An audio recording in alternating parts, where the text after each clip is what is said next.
Welcome to Content with Character, the weekly podcast that'll give you the momentum you need to create content with more ease, clarity, and laughter. I'm your host, content copywriter Emily Aborn, and I'm all about unconventional marketing approaches. I believe in your big ideas, and I'm excited to help you share them in a way that's distinctly you. We're constantly hearing and reading about storytelling in business and how we need to do more of it as entrepreneurs and business owners. Your audience loves stories, they say. People connect with stories. Tell a story, you can't go wrong. But where are you supposed to find all these stories? And what if you don't really fancy yourself a natural storyteller? How do you actually use the stories in your business? In today's episode, we're going to start answering all of these questions and more. Hi, welcome back. At first, I thought it was maybe just me having like a totally wild and fun time over here creating this podcast for you. But guess what? I've been getting some really great feedback, reviews, cards in the mail, emails, little text messages that are really letting me know that I'm on the right track and other people are having just as much fun as I am. And I really appreciate that because that is the kind of information I need to help guide me in giving you more of what you love and less of what you don't. And if there's ever a specific topic that you want me to dive into and talk about, I welcome your thoughts and ideas. This is really like just as much your podcast as it is mine. So I welcome your ideas with open arms. Do not be shy. For this week, I wanted to share with you a really beautiful review from listener Deborah. Deborah says, I love listening to Emily. She's so passionate and generous about sharing what she's come to learn. And believe me, she knows a lot. After each episode, I feel so full and always look forward to what she will be sharing next. I'm never disappointed. Emily is a gem. Oh, Deborah, you, my dear, are the gem. I am just so grateful that you are here and you're listening and that you took that time to write me such a thoughtful review. So thank you so much. Deborah, and also those who have reviewed so far, you've really inspired me. I think that I'm going to do a little contest with the reviews soon, and I haven't decided exactly what I would like to make the reward yet. So stay tuned and don't worry because if you've already written a review, you'll most definitely be entered in that too. But this is just like your little pre-nudge. If you haven't written me a review yet, now is the time. And of course, if this is your first time listening, welcome. I hope that you stick around as I continue to regale you with my many stories, share my marketing ideas, content, visibility tools, because my real goal here is so that you can grow your business in a way that feels really good for you as you show up in it. And in case we haven't met officially, I am Emily Aborn. As I mentioned at the beginning, I'm usually the tall one that they stick in the back of the group photos. And in addition to being like one of the taller people in the room, I'm also a content copywriter, a podcast host, as you can probably hear, a wife, an auntie, a dog mom, a friend, and an avid reader because I love a good story. If you're ever like a little bit more curious and you want to get to know whether or not I can help you personally and give you individualized support, or you just randomly like to know fun facts about podcast hosts like I do, you can find out a lot more about me, dive into a lot of my educational resources at my website, which is emilyaborn.com. And of course, you probably want to do that after finishing today's episode. Okay, enough about me, enough of that. Let's get into some story stuff. First, I want to give you a fun fact. Did you know that a single octopus tentacle can lift 5 pounds? The tentacles, in case you aren't aware, those are like the little sucky things. And I mean, that's like how much I can comfortably lift. That's my size weight. So in my opinion, that's a lot. And that's just like one of those single tentacles, one of those single suckers. Then you multiply that times, I think that there's 240 suckers on each arm. Multiply that times 8 arms and you get like, 9,600 pounds. And of course, I had to look it up. And for some octopuses, not sure. Anyway, for some, it's even more. I actually read that some of the largest octopuses, I think it's octopuses, can lift up to almost 50,000 pounds. So why am I telling you random octopus facts? I promise it ties in. I learned this fact and lots of other cool stuff about octopuses in Cy Montgomery's book, The Soul of an Octopus, which I read last summer, 2022. Cy Montgomery is one of my favorite authors because what she does as she teaches you about hawks and pigs and spiders and all sorts of other wonderful creatures in our natural world is she tells you through stories. She has like all of these anecdotes about her experiences with the animals and the journey she took to get the observations and do the research. And she almost always ties it in back to like the story of all stories, the big universal picture, the earth, right? So she does a really brilliant job of emotionally connecting us to her, the writer, and also the animal that she's sharing about. And I swear to you, she successfully makes me cry like every single damn book of hers that I read. So recently, I was watching Jeopardy Masters, which is like all the most brilliant minds of Jeopardy playing against each other. And one of the contestants, James Holzhauer, he was just crushing the other contestants. Like nobody could touch him. And I was marveling at just how much information is in this guy's head. And of course, I needed the information or the answer as to like, how does he know so much? So I looked it up. And what I found was, according to the writer Joe Pinsker of The Atlantic, Holzhauer has the, quote, unholy trinity of Jeopardy skills. First of all, he has a deep trivia knowledge. He's memorized lists of presidents, world capitals, etc., etc. He's also shared that before he became a father, he would spend 30 to 70 hours a week honing his knowledge with studying by browsing random pages on Wikipedia, watching TV, or reading 30 consecutive pages from a reference book. All I have to say to that is, wow. Like, I used to read the encyclopedias growing up as a kid, and I have zero to show for it. I have zero factoids stuck in my head from that time. Now, my husband, Jason, he is no slouch, okay? He held his own against those Jeopardy masters. Now, we play from our couch, obviously, but we still take it very, very seriously. And what I marveled at as I watched both of them is how some people just soak up so many facts and information in this way. Like, I can ask Jason about birds, Norwegian wood stacking, like firewood in general, really, any home system, the geography of Africa, literally anything about World War II, any current event or any of the Germanic tribes, and he can like spit out a ton of information.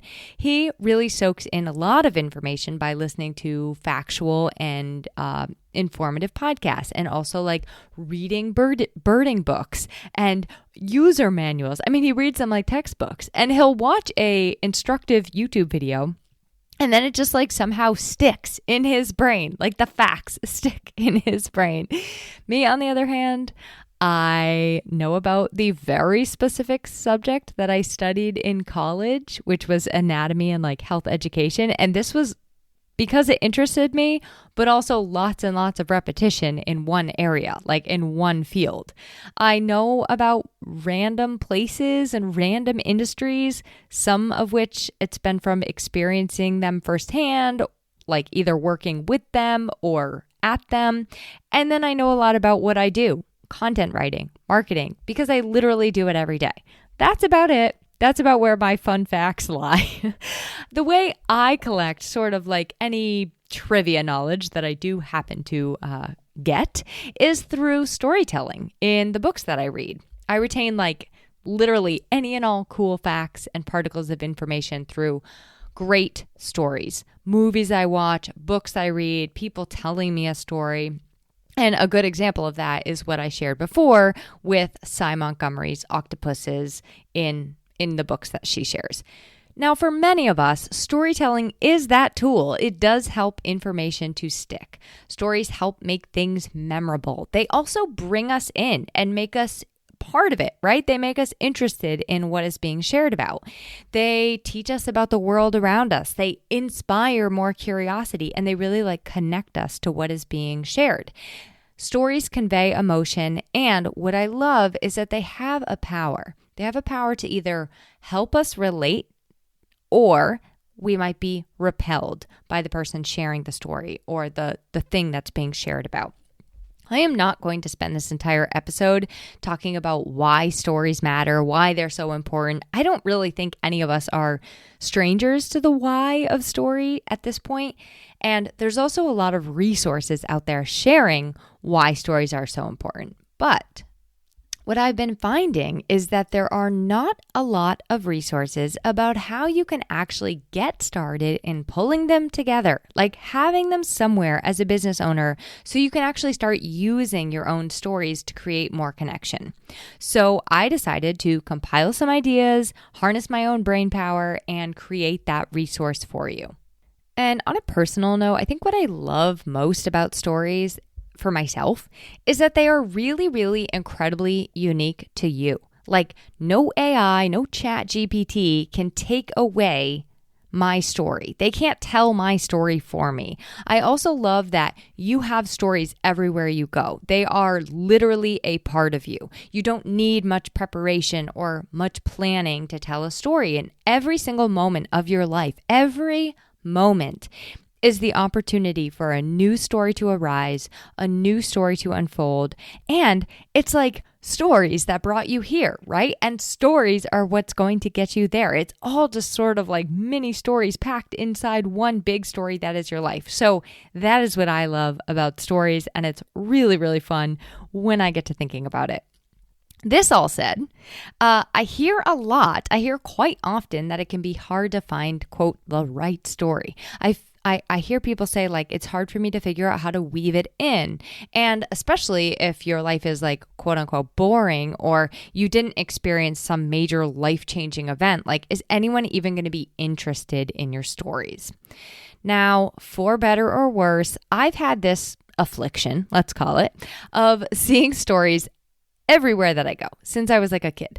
I would come charging into my homeroom as a high school junior, which I think that was actually when I stopped being like the most frightened person in the school and I started talking. And I would come charging in and tell them all about the events that occurred between the time we left school at 2:35 p.m. the day before to arriving again in homeroom at 7:50 a.m.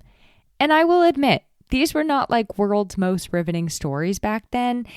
I definitely had no transformational moment, no call to action at the end. And in fact, when I think back on it, I'm like, you know what? My life was probably more interesting then, more action-packed back then, but I'm somehow able to make stories more interesting now.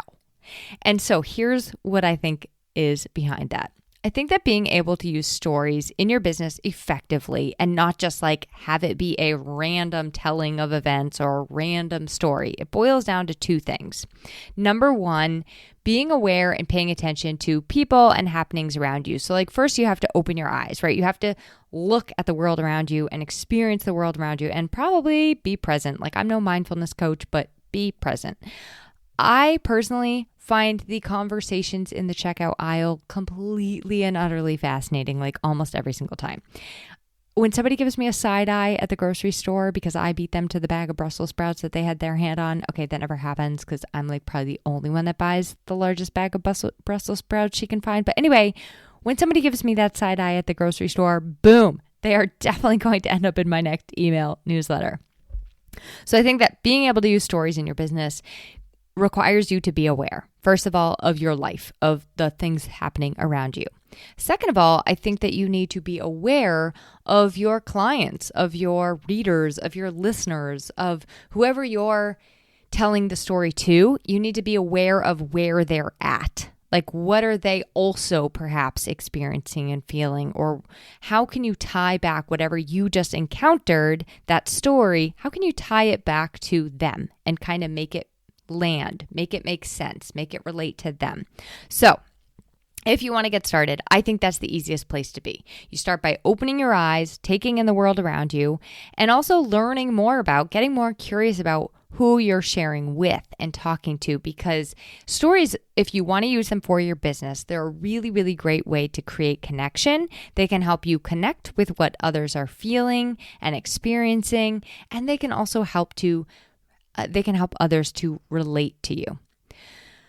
Today, I want to share a concept with you that I think I kind of came up with. I mean, like sort of. When I looked around online, the word popped into my head. And when I looked around online, all I could find around it was as it related to a nonprofit organization. So the concept is, are you ready for it? Drum roll, please. A story bank. You may or may not have heard me talk about a content bank, which people love talking about, and so we'll save that topic for another day. But a story bank is a collection of narratives that you can tap into when creating content for your business. Now, ideally, I would love for this to be something that you can dive into when, let's just say, the inspiration gods are not shining upon you, and it can help to spark an idea for your content creation. So, to give you a little visual of what a story bank is, because I know sometimes it's hard when this is audio and if you're a very visual person, a story bank could live in a notebook, like literally just that notebook on your desk. It could live in a Google Doc, or if you like to use a project management tool like Airtable or Notion. You could even have a story bank in the Notes app on your phone so that it's with you all the time, or a series of voice memos using the voice memo tool on your phone. Doesn't matter, wherever you like to jot down ideas and come back to things later. I will say this. Unless you're some sort of like Post-it organizing whiz, I would say that Post-it notes are probably just not the best option for story banks, because I know you Post-it people. What happens is they just end up in a pile of Post-its on your desk. So I would say the only one maybe off the table, unless you're really good at keeping your Post-its organized, is don't write these on a Post-it. But sometimes I will even email these kind of stories to myself, or I'll email a little line that I don't want to forget so that I can add them to my story bank, or so that I can conjure them up and use them in this week's content. And I will tell you all about my little emailing system things to myself all the time on another episode, but not today. Anyway, my story bank is very, very basic. This is literally it. It is a Google Doc that says story bank. Very, very simple. And the other place I come up with ideas sometimes is as I am mapping out my content plan for the month, like a high level plan, I will often look at that story bank and plug in a story right into that little monthly idea document. So sometimes they live in two places. But anyway, having the story bank started allows me to capture ideas as they come in, and then I can later think about where I want to tie them in, how they relate specifically to what I'm sharing about or what that month is focused on. There are lots and lots of different ways to go about creating your story bank and also how you want to organize it. So I'm going to leave that to you. This episode is really just about inspiring you to get started, maybe to do this, to give you some ideas on how you might categorize it and where some of these actual stories even come from in your life. And I'll also give you a lot of resources, because while this may be sort of an idea I came up with on my own to actually create a story bank, I've definitely learned a lot, and this is kind of like a compilation of a lot of the resources that I've pulled from as I've got this inspiration sort of started. So you'll get lots and lots of resources to find out about most of everything I talk about today. Now, the real key, I think, of the story bank concept is to just have them in a place you remember to access, and then you can tap back into them when you're ready to flush them out, create your content, or use them to just inspire your content, right? So when you're creating your story bank, you could start with the beginning or the end in mind, and I will help you kind of figure out which one is the best fit for you. So if you decide to start with the, let's say, end in mind, so you're figuring out what you're going to lead people to, right, with your story, you would sit down and map out or list out all of your services and the calls to action, the things people take action on in your business, from offerings to events to maybe the topics you like to talk about. And then you're going to fill in the stories later that'll help support these things. So you would sit down, map out all your services, offerings, et cetera, and then we'll fill in the gap with the stories later. The second option, option B, is to start with the stories first without deciding yet where they go. And then later you take those stories and you work them in to guide people to those next steps. This is my method. This is what I do. I will have no idea why a particular story popped into my head about some kid I was babysitting eating my Teen Spirit deodorant, or like, how does that relate to business? I have no idea. I just jot the memory down in my Storybank, and the lesson or the call to action will come later for me. You choose your own adventure. You can start with your business offerings and your calls to action, or you can start with just like starting with the stories. If you do go with like, oh yeah, I think it would be smart for me to sit down and figure out what I'm actually guiding people to, my calls to action, my offerings, you would jot down ideas like this. Like, what kinds of clients do you like to work with? Who are the types of people you like to work with? What actual specific services do you offer? What specific problems do you help people to solve? And if you do that, sit down and like really think about like the names of people who have been some of your favorite clients, like write down their names. And then any additional resources you have as a business owner, things that you're promoting. So that's kind of going to be your foundation for your Storybank. You can springboard from there, and what you would do is you would think of stories that surround each of those answers. And what I want you to keep in your mind is this. Every client success, that is a story. Every client mistake, oh golly, that is a good story. Every contractor mistake you make when you hire somebody else, that is a story. Every contractor success, that is a story. Reviews on your product or service can be part of a story. I could have turned Deborah's review at the beginning of this episode into a story. Things you decide to add to your offerings and your services, things you decide to take away, those often have a story behind them. And then bring people into events and courses and workshops. Those have a story behind them too. Like, why this? Why now? Why the people? What are some stories around those? You and your business are chock full of stories. The key is to pull them out and craft them in a meaningful way that helps to bring out the message that you want to share with the world. So I'm going to give you a couple story brainstorming ideas. And you might do these two things hand in hand. You might start with your products and your offerings and your services, but then you might take some of these brainstorming ideas and then we can start to weave those things together. So one thing you can do to get started with like brainstorming, and you can literally do this right after you finish this episode. Open up a notebook page or a Google Doc and start thinking of stories by age. And I'm going to share how I do this because this is like a favorite little game or activity of mine. You can do it multiple times because new things almost always pop to your mind when you do this activity. What you do is you sit down and you write out your age in increments of 5 years from 0 to present day. So 0 to 5, 6 to 10, 11 to 15, 16 to 20, etc., etc., etc. I'm not going to go all the way through. Then you think to yourself, like, just like the first thing that pops into your mind, what happened during each of these periods of your life? Like, what is a memory that pops into your head? How can you then relate that to who you are today, who you help today, what you do today? And I know you're like, this sounds a little far-fetched, Emily. I don't know if my childhood has anything to do with my business goals and my ideal clients. Well, I beg to differ. I'm actually going to give you like a super short version of one from when I was 16 years old. So you can really hear a lifetime example of how this works.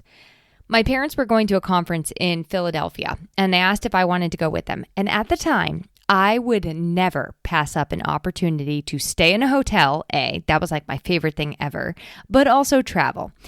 So I said yes. Now, a little fun fact about me, a little fun secret about me is that I spent about approximately 99% of my life from the age of 12 to 25 waiting for Prince Charming to spot me on a train, as I was walking along in a city or going up in an elevator, he would like magically fall out of the sky and then ask me to marry him, and it would be love at first sight.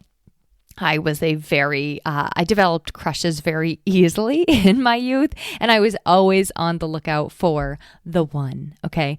So one belief I had about traveling and going to new places was that something big and magical would happen when I did. I had like this romantic notion that my life would suddenly change on the next plane ride or the next road trip or the next job I got, the next apartment I moved into. Well, spoiler alert, my life never changed overnight from any of those things. I actually ended up meeting the love of my life, my husband, while going day in and day out to my job at the health food store.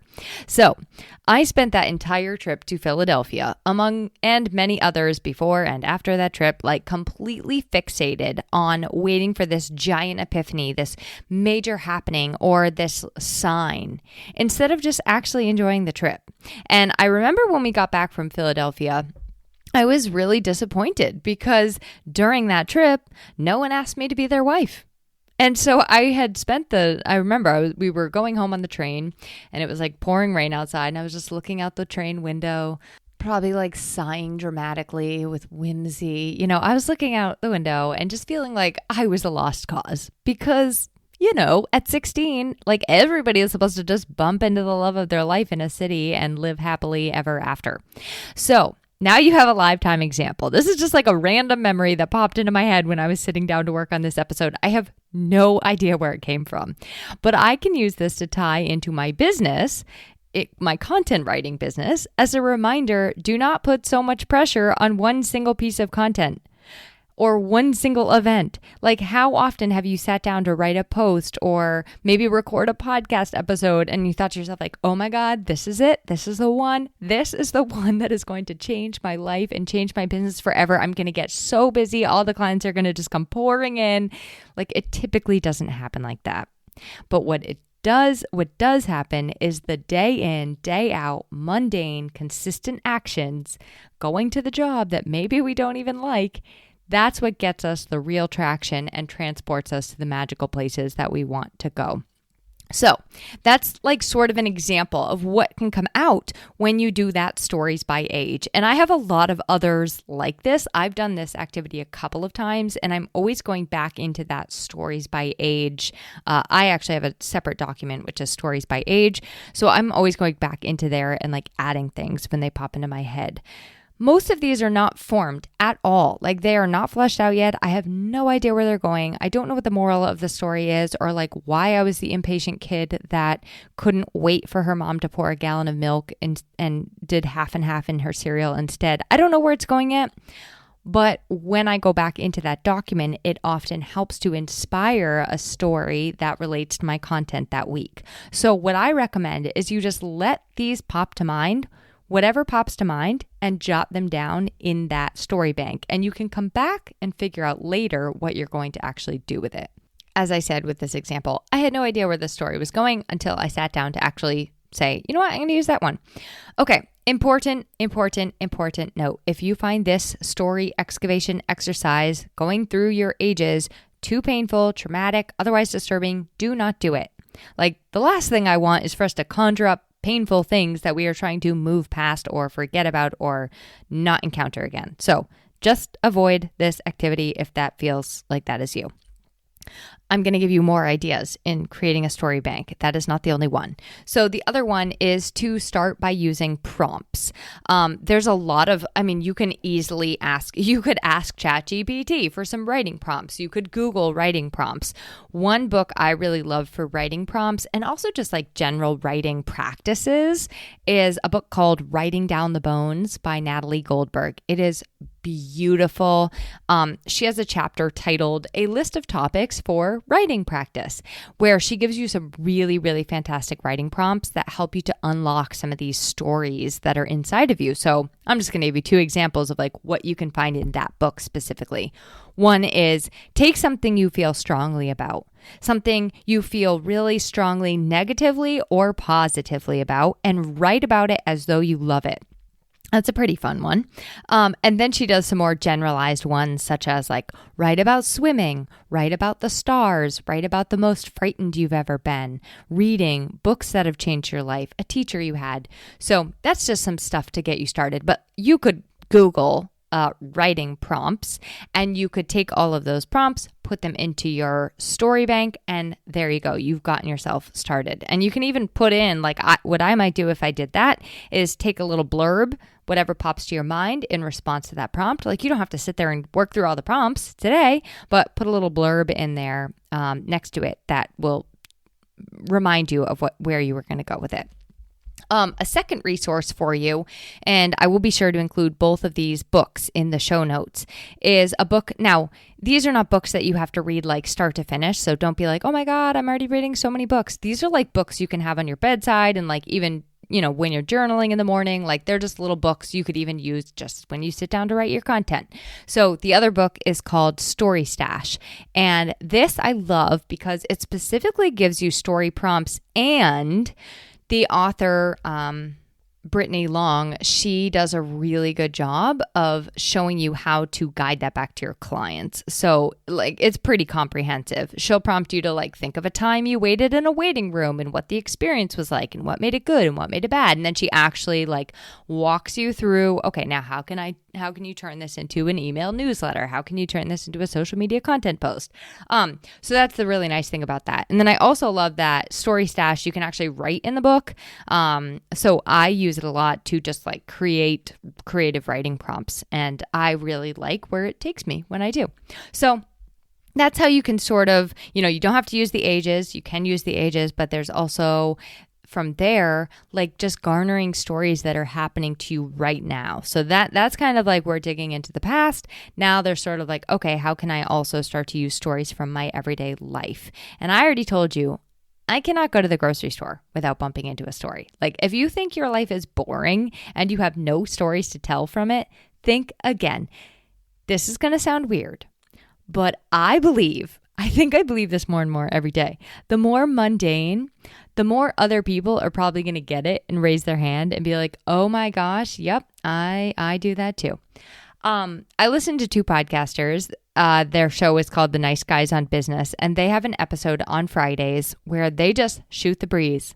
They talk about this, that, the other thing. I don't think they even have a plan going in. They just literally chat with each other. And their stories are literally like how they fold their t-shirts and socks. And you know what? Even those stories I love because as a listener, they are relatable. They open up a conversation. They make my brain curious. They make me think. These seemingly simple things in your life are sometimes the most relatable things in your life. And so with just a little bit of cleverness, you can tie those into your business too. Here's a good example with the socks and underwear specifically. And I'm not suggesting you do this. I'm just sharing how literally the most mundane thing in your life can be something that you can tie back in. So like, let's say next time you fold your socks or your underwear, you're like, I wonder what this has to do with how my clients are thinking or feeling or what they're experiencing. Like maybe the lesson is that there's no right way to do it. Maybe you've come up with some sort of life hack, how to get somebody else to do it for you, like to get your kids to fold your laundry so you don't have to. Or maybe you're one of those people who has a basket full of laundry sitting in your bedroom that's been needing to be folded for like a week. And now it's actually cost you more time and energy because you're going to have to iron everything in the basket. And that could be an example of like why somebody might hire you now, right? It might save them time, energy, instead of just letting something linger and get wrinkly. So enough laundry folding examples. If you want more tips on turning boring life stories into cool stories you can use in your business, plus how to make like a segue work for you, because I think that's something else I see people do is sometimes their segue is like, whoa, it's very, very choppy. So the art of the segue is one that you can work on and one that you can improve. And so just another resource on that, I included a link to Laura Belgray of the Talking Shrimps blog. It's called What If My Life is Boring? And she gives you some stories you can pull out as well as how to like make the segue work for you. And then the other thing I would recommend adding into your story bank and just get yourself thinking about is like some of those bigger picture stories. So like your purpose and your vision and your why story. Like, why did you start your business? What is your mission? Why are you so passionate about this? Failure and success stories. Like, when have you succeeded beyond your wildest dreams? When have you failed? What have you learned along the way? How can you help others grow and learn from your mistakes or your successes? And then the other one I'd mentioned before, but that's client and customer services. Who do you help? What were they struggling with before they found you? How did you help them? And now what's their new story? And then the other one I really love is like your founder or origin story. So like, how did you actually start your business? Like the actual how, not the why, but the how. What obstacles did you have to overcome?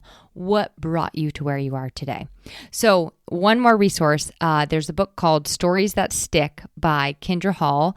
And if you're like, oh my God, too many books, or you just don't know where to start, what to choose, I'll also include a link to the podcast episode I did with Kendra as well, because she walks you through 4 really solid like marketing stories, business stories, and shows you how you can include those as well. So that's like some of that big picture stuff, which I think is really, really important to help get people feel like they are part of what you're building, really get them behind your mission and vision. And it does create this sense of like community and connection with the people you're sharing with. So that's just one more on that. And then I'm going to leave you with one last thing, and that is you don't have to create a story bank. You can just keep some of these ideas floating around in your head, let them randomly flow to you when they flow to you, and use them then.